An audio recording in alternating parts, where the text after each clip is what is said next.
ಇಲ್ಲಿ ನಾನ್ linear data ಸ್ಟ್ರಕ್ಚರ್ಸನ್ನು ಅರ್ಥ ಮಾಡ್ಕೊಳ್ಳೋಣ.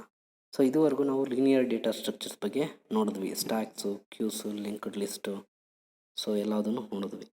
ನಾನ್ ಲೀನಿಯರ್ ಡೇಟಾ ಸ್ಟ್ರಕ್ಚರ್ಸ್ ಅರ್ಥ ಮಾಡ್ಕೊಬೇಕಾದ್ರೆ ಏನಕ್ಕೆ ಅರ್ಥ ಮಾಡ್ಕೊಬೇಕಂದ್ರೆ, ನಾನ್ ಲೀನಿಯರ್ ಡೇಟಾ ಸ್ಟ್ರಕ್ಚರ್ಸು ಇವನ್ನ ಏನಕ್ಕೂ ಸ್ಟಡಿ ಮಾಡಬೇಕಂದ್ರೆ ಬೇಸಿಕಲಿ ನಮಗೆ ಮೆಮೊರಿ ಎಫಿಷಿಯೆಂಟಾಗಿ ಬಳಸ್ಕೊಬೋದು. ನಾನ್ ಲೀನಿಯರ್ ಡೇಟಾ ಸ್ಟ್ರಕ್ಚರ್ಸ್ ಏನಕ್ಕೆ ಸ್ಟಡಿ ಮಾಡಬೇಕಂದ್ರೆ, we can use the memory efficiently, computer memory ಎಫಿಷಿಯೆಂಟಾಗಿ ಬಳಸ್ಕೊಬೋದು. ಓಕೆ, ಸೊ ಅಂತಂದರೆ there is a concept called garbage collection ಅಂತ ಇದೆ. ಅಂದರೆ ಕೆಲವೊಂದು ಡೇಟಾ ಐಟಮ್ಸ್ ನಾವು ಡೇಟಾ ಸ್ಟ್ರಕ್ಚರಲ್ಲಿ ಯೂಸ್ ಮಾಡೋದಿಲ್ಲ ಅಂದರೆ ಆ ಮೆಮೊರಿ ವಾಪಸ್ಸು ಆಪ್ರೇಟಿಂಗ್ ಸಿಸ್ಟಮ್ಗೆ ಸಿಕ್ಬಿಡಬೇಕು. ಆಪ್ರೇಟಿಂಗ್ ಸಿಸ್ಟಮ್ಗೆ ಸಿಗಬೇಕಂದ್ರೆ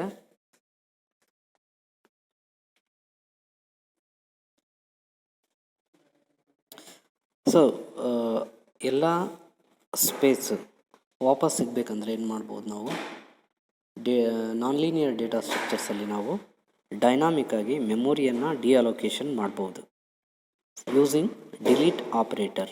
V can allocate memory to the data items in case of non linear data structure using new operator.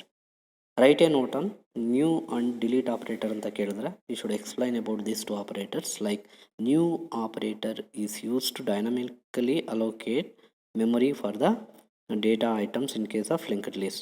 Delete operator is used to deallocate memory space dynamically so that operating system collects all these free spaces and put it into free storage list. So operating system ಏನು ಮಾಡುತ್ತೆ, free ಆದ ಸ್ಪೇಸ್ಗಳನ್ನೆಲ್ಲ, ಈಗ suppose ಯಾವುದೋ ಒಂದು data item ಒಂದು linked ಲಿಸ್ಟಲ್ಲಿ ಒಂದು 10 item ಇದೆ. 10ರಲ್ಲಿ ಯಾವುದೋ ಒಂದು ಐಟಮ್ ಡಿಲೀಟ್ ಆಯಿತು. 10ನೇ ಐಟಮ್ ಡಿಲೀಟ್ ಆದಾಗ ಏನಾಗುತ್ತೆ, ಅದಕ್ಕೆ ಅಲೋಕೇಟ್ ಆದಂಥ ಮೆಮೊರಿ ಸ್ಪೇಸನ್ನು ವಾಪಸ್ ತಗೊಂಡು ಫ್ರೀ ಸ್ಪೇಸ್ ಲಿಸ್ಟ್ ಅಂತ ಇರುತ್ತೆ ಅದರೊಳಗಡೆ ಹಾಕ್ಕೊಂಡ್ಬಿಡುತ್ತೆ. ಓಕೆ, ಅಂದರೆ ಅದು ಆ ಸ್ಪೇಸನ್ನು ಬೇರೆ ಪ್ರೋಸೆಸ್ಗಳಿಗೆ ಅಲೋಕೇಟ್ ಮಾಡ್ಬೋದು. ಅವಾಗ ಈ ಪ್ರೋಸೆಸ್ಸನ್ನು ನಾವು ಗಾರ್ಬೇಜ್ ಕಲೆಕ್ಷನ್ ಅಂತ ಹೇಳಿ ಕರಿತೀವಿ. ಇದುವರೆಗೂ ಎಲ್ಲೂ ಕೂಡ ಈ ಕ್ವಶನ್ ಬಂದಿಲ್ಲ, ನೆಕ್ಸ್ಟ್ ಇಯರ್ಗೆ ಬಂದರೂ ಬರಬಹುದು. ಜಸ್ಟ್ ಕಾನ್ಸೆಪ್ಟನ್ನು ನೆನ್ಪಿಟ್ಕೊಂಡಿರಿ ಅಷ್ಟೇ. ಗಾರ್ಬೇಜ್ ಕಲೆಕ್ಷನ್ ಅಂದರೆ ಏನಿಲ್ಲ, ಡೈನಾಮಿಕ್ಕಾಗೆ ಡಿಅಲೋಕೇಟ್ ಆದಂಥ ಸ್ಪೇಸನ್ನು ಆಪರೇಟಿಂಗ್ ಸಿಸ್ಟಮ್ಮು ಫ್ರೀ ಲಿಸ್ಟ್ ಒಳಗಡೆ ಹಾಕಿಟ್ಕೊಂಡು ಅದು ಬೇರೆ ಸ್ಪೇಸ್ಗೆ ಅಥವಾ ಬೇರೆ ಪ್ರೋಸೆಸ್ಗೆ ಅಲೋಕೇಟ್ ಮಾಡುತ್ತೆ. ಸೊ ಈ ರೀತಿ ಡಿಲೀಟ್ ಆದಂಥ ಐಟಮ್ಗಳು ಸ್ಪೇಸ್ ಏನು ಕಲೆಕ್ಟ್ ಮಾಡಿಕೊಂಡು ಫ್ರೀ ಲಿಸ್ಟ್ಗೆ ಹಾಕ್ಕೊಳ್ಳುತ್ತಲ್ಲ, ಆ ಪ್ರೋಸೆಸ್ಗೆ ನಾವು ಗಾರ್ಬೇಜ್ ಕಲೆಕ್ಷನ್ ಅಂತ ಹೇಳಿ ಕರಿತೀವಿ. ಸೊ ಇದುವರೆಗೂ ಬರೀ ಲೀನಿಯರ್ ಡೇಟಾ ಸ್ಟ್ರಕ್ಚರ್ಸ್ ಅಂದರೆ ಸೀಕ್ವೆನ್ಷಿಯಲಾಗಿ ಯಾವ ರೀತಿ ಪ್ರೋಸೆಸ್ ಮಾಡೋದು ಡೇಟಾ ಐಟಮ್ಸನ್ನು ಯೂಸಿಂಗ್ ಅರೇ ಇರ್ಬೋದು ಅಥವಾ ಯೂಸಿಂಗ್ ಲಿಂಕ್ಡ್ ಲಿಸ್ಟ್ ಇರ್ಬೋದು ನೋಡಿದ್ವಿ. ಆದರೆ can we implement data structures something like this. If I want to store data items which are in this format, tree like structure ಇರ್ಬೋದು ಅಥವಾ ಗ್ರಾಫ್ ಲೈಕ್ ಸ್ಟ್ರಕ್ಚರ್ ಇರ್ಬೋದು. Like graph ಅಂತಂದರೆ ಈ ರೀತಿ ಇರ್ಬೋದು. ಓಕೆ, ಈ ರೀತಿ ಡೇಟಾ ಐಟಮ್ಸನ್ನು ನಾನು ಕಂಪ್ಯೂಟರ್ ಮೆಮೊರಿನಲ್ಲಿ ಸ್ಟೋರ್ ಮಾಡೋದಕ್ಕೆ ಸಾಧ್ಯ ಇದೆಯಾ? Yes, it is possible using trees and graphs. Here a data item is connected to several other data items. Non-linear data structure is a data structure in which a data item is connected to several other data items ಅಂತ ಹೇಳ್ತೀವಿ ಡೆಫಿನೇಷನನ್ನು. Okay sir, ಏನಕ್ಕೋಸ್ಕರ ಈ ರೀತಿ data ಐಟಮ್ಸನ್ನು connect ಮಾಡಬೇಕಂದ್ರೆ, because ಈ ಮೆಮೊರಿಯನ್ನು ಎಫಿಷಿಯೆಂಟಾಗಿ ಬಳಸ್ಕೊಬೋದು. ಇಲ್ಲಿ ಕೊಟ್ಟಿದ್ದಾನೆ ನೋಡಿ, ನಿಮ್ಮ ಬುಕ್ಕಲ್ಲೂ ಓದ್ಕೊಳ್ಳಿ, ಪ್ರೋಸ್ ಆ್ಯಂಡ್ ಕಾನ್ಸ್ ಅಂತ ಹೇಳಿ ಕೊಟ್ಟಿದ್ದಾನೆ. Okay, so length of data item is not necessary to be known prior to the allocation. ಈಗ ಅರೇನಲ್ಲಿ ಮಾಡ್ತೀವಲ್ಲ ನಾವು, ಇಂಟ್ ಎ ಆಫ್ 10 ಅಂತ ಹೇಳಿ ಮುಂಚೆನೇ ಡಿಕ್ಲೇರ್ ಮಾಡ್ತೀವಿ. ಒಂದು 10 ಐಟಮ್ ಇರಲಿ, 10 ಮೇಲ್ ಸ್ಟೋರ್ ಮಾಡೋಕ್ಕೆ ಹೋದರೆ obviously it is not possible in case of array. ಅದೇ in case of non linear data structure ಆ ಪ್ರಾಬ್ಲಮ್ ಬರೋದಿಲ್ಲ. ನೀವು 1,00,000 ಎಲಿಮೆಂಟ್ಗಳನ್ನು ಡೈನಾಮಿಕ್ಕಾಗಿ ಅಲೋಕೇಟ್ ಮಾಡ್ಬೋದು, ಮೆಮೊರಿಯನ್ನು ಅಲೋಕೇಟ್ ಮಾಡ್ಬೋದು, ಸ್ಟೋರ್ ಮಾಡ್ಬೋದು ಮತ್ತು ಡಿಅಲೋಕೇಟ್ ಮಾಡ್ಬೋದು. That is the advantage of non linear dynamic memory allocation and non linear data structure. ಇಲ್ಲಿ ಟ್ರೀ ಅಂದರೆ ಏನಂದರೆ, it is A data structure consisting of notes organised as A hierarchy of tree like structure something like this. ಈ ರೀತಿ store ಮಾಡೋದಕ್ಕೆ trees ಅಂತ ಹೇಳಿ ಕರಿತೀವಿ. ಇಲ್ಲಿ ಟ್ರೀಸಲ್ಲಿ ಸಿಂಪಲ್ಲಾಗಿ ಹೇಳ್ತೀನಪ್ಪ, ನಾನ್ ಲೀನಿಯರ್ ಡೇಟಾ ಸ್ಟ್ರಕ್ಚರ್ ಡೆಫಿನೇಷನನ್ನು ನೆನ್ಪಿಟ್ಕೊಳ್ಳಿ, ಇಂಪಾರ್ಟೆನ್ಸ್ ಅಂತ ಹೇಳಿದ್ದೀನಿ. ಓಕೆ, ಇಲ್ಲಿ ಏನು ಅಂತ ಅಂದರೆ ಕೆಲವೊಂದು ಇದನ್ನು ಕೇಳ್ಬೋದು, terminologies define the following terms. Root, what is a root? The top most node of a tree is called as root ಅಂತ ಬರೀರಿ. The top most node of a tree is called root ಅಂತ ಹೇಳಿ ಬರೀರಿ. ಮತ್ತು what is A ನೋಡ್ ಅಂತ ಹೇಳಿದ್ರೆ, what is A leaf ನೋಡ್ ಅಂತಂದರೆ, ಲೀಫ್ ನೋಡ್ ಅಂದರೆ leaf notes R the terminal notes which do not have any further leaves, okay. ಮತ್ತು ಇದನ್ನು ಸಬ್ ಟ್ರೀ ಅಂತ ಹೇಳಿ ಕರಿಬೋದು, ಓಕೆ. ಸೊ ನೋಡ್ ಆಫ್ ಆರ್ಡರ್ ಟು ನೋಡ್ ಆಫ್ ಆರ್ಡರ್ ಇದೆಲ್ಲ ನಿಮ್ಗೆ ಅರ್ಥ ಆಗುತ್ತೆ, ನೋಡಿ ಅದೊಂದು ಸರಿ ನಿಮಗೆ, ಓಕೆ. ಅದು ಬಿಟ್ಟರೆ next what is height of a tree ಅಂತ ಕೇಳಿದ್ರೆ, height of a tree is the length of the longest downward path to a leaf from the node ಅಂತ ಹೇಳಿ ಕರಿತೀವಿ. What is height of this node 7 ಅಂತಂದರೆ 1 2 is the height of 7 ಅಂತ ಹೇಳಿ ಹೇಳ್ಬೋದು, okay. It is nothing but it is the length of the longest downward path to a leaf node from that node. What is the length of this height of a the node 10 ಅಂತಂದರೆ 1 ಅಂತ ಹೇಳಿ ಹೇಳ್ಬೋದು, okay.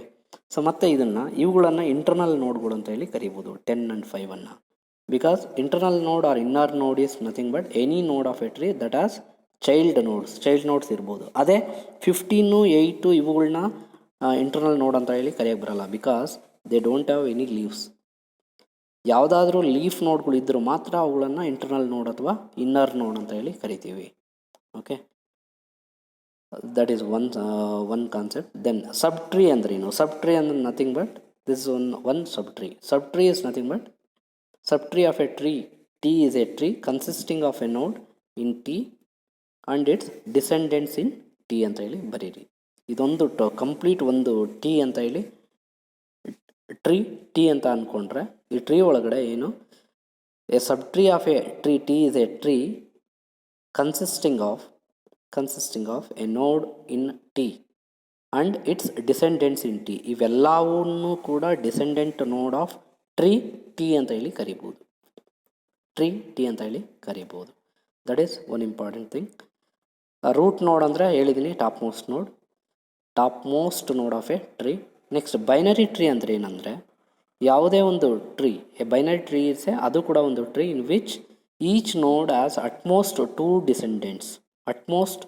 Descendants but a node can have just one node also. Say for example ಇಲ್ಲಿ 15 8 ಅಂತ ಇದೆ, 8 ಇರದೇ ಇರ್ಬೋದು, ಬರೀ 15 ಇದ್ದರೆ ಅದು ಕೂಡ ಬೈನರಿ ಟ್ರೀ ಅಂತೇಳಿ ಕರಿಬೋದು ನಾವು.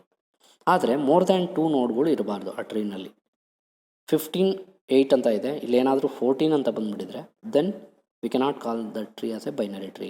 ಅದು definition. A binary tree is a tree in which each node has at most 2 descendants ಅಂದರೆ ಲೀಫ್ ನೋಡ್ಗಳ ಥರ, okay. A node can have just only one node but cannot have more than 2. ಅದು ನೆನ್ಪಿಟ್ಕೊಬೇಕು. Next leaf ನೋಡ್ ಅಂದರೆ ಏನು ಅರ್ಥ ಆಯಿತು. Height of a tree, number of nodes which must be traverse from root to the reach a leaf of a tree. Height ಅಂತಂತಂದರೆ node is the length of the longest downward path to a from that node. ಈಗ suppose what is the height of this node ಅಂತ ಕೇಳಿದ್ರೆ, ಈ leaf ನೋಡಿಗೆ reach ಆಗೋದಕ್ಕೆ ಎಷ್ಟು ನೋಡ್ಗಳನ್ನ ದಾಟ್ಕೊಂಡು ಇಲ್ಲಿ leaf ನೋಡ್ reach ಆಗ್ಬೋದು, ನಾವು ಲೀಫ್ ನೋಡನ್ನು ರೀಚ್ ಆಗ್ಬೋದು. ಹೈಟ್ ಆಫ್ ದಿಸ್ 7 ಎಷ್ಟು ಅಂತ ಕೇಳಿದ್ರೆ ಕ್ಯಾಲ್ಕುಲೇಟ್ ಮಾಡ್ತೀವಿ, ಎಷ್ಟು ನೋಡ್ಗಳನ್ನ ಟ್ರಾವರ್ಸ್ ಮಾಡ್ಕೊತ ರೀಚ್ ಆಗಬೇಕು. ಅದಕ್ಕೆ ಲೀಫ್ ನೋಡ್ಗಳಿಗೆ ಸಪೋಸ್ ಇಲ್ಲೊಂದು ಲೀಫ್ ನೋಡ್ ಇತ್ತು ಅಂದ್ಕೊಳ್ಳಿ, 1 2 ಅಂತ ಹೇಳಿ, ಯಾವುದೋ 1 2 ಅಂತ ಇತ್ತು ಅಂದ್ಕೊಳ್ಳಿ, ಇಲ್ಲಿ 8ಗೆ ಇದ್ರವಾಗ ಲಾಂಗೆಸ್ಟ್ ಡೌನ್ವರ್ಡ್ ಪಾತ್ ಅದನ್ನು ತೊಗೊಬೇಕು. ಇಲ್ಲಿಗೆ ಸ್ಟಾಪ್ ಮಾಡಬಾರ್ದು, ಇಲ್ಲಿಂದ ಇಲ್ಲಿಗೆ ಇದು ಕೂಡ ಲೀಫ್ ನೋಡೆ. ಇಲ್ಲಿಗೆ ಬರಬೇಕಂದ್ರೆ ಏನಾಗುತ್ತೆ, 1 2 2 ನೋಡು ದಾಟ್ಕೊಂಬರ್ಬೋದು. ಅದೇ ಇಲ್ಲಿಗೆ ಬರಬೇಕಂದ್ರೆ 2 ನೋಡ್ ದಾಟ್ಕೊಂಬರ್ಬೋದು. ಅದೇ ಈ ಲೀಫ್ ನೋಡಿಗೆ ಬರಬೇಕಂದ್ರೆ 1 2 3 ನೋಡ್ ಟ್ರಾವರ್ಸ್ ಮಾಡಬೇಕು. ಹಂಗಾಗಿ 3 is the longest thing. So that should be considered as height of a tree ಅಂತ ಹೇಳಿ ಕನ್ಸಿಡರ್ ಮಾಡಬೇಕು ನೀವು. So that is the definition of height of a tree. Then complete tree ಅಂತಂದರೆ tree in which each leaf is at the same distance from the root. This is a complete tree.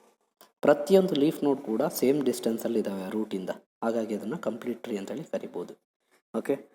ಮತ್ತು graph ಅಂದರೆ very simple definition, set of vertices and edges ಅಂತ ಹೇಳಿ ಕರಿತೀವಿ.